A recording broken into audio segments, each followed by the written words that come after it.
What's up guys, welcome back to the tutorial, and in this video I'm going to show you how to get free gifts on AliExpress. So all you have to do once you open up the AliExpress app, guys, you simply want to go ahead and look for free gifts on these icons here. As you can see, there's multiple icons. You'll find free gifts. You just simply tap on that, and here you'll find a ton of different free gifts that you could actually get.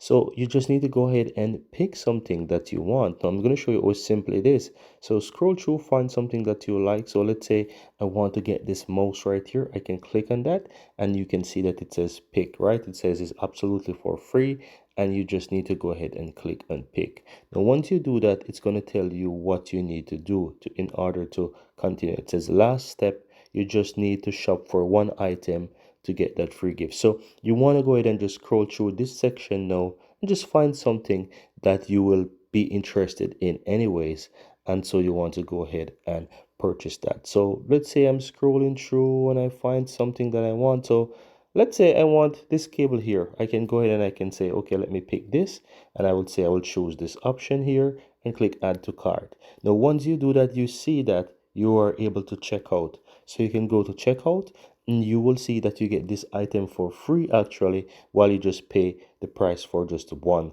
item there. And just go ahead and click and check out and proceed, and you'll be able to pay for this item, and that's all that you have to do. And this is how you can get free gifts, guys, on AliExpress. So there's a ton of different items there, products there that you can choose from and get for free. So go ahead and scroll and explore and find something that you really want and that is meaningful for you. But that's it. Very easy and very simple, guys.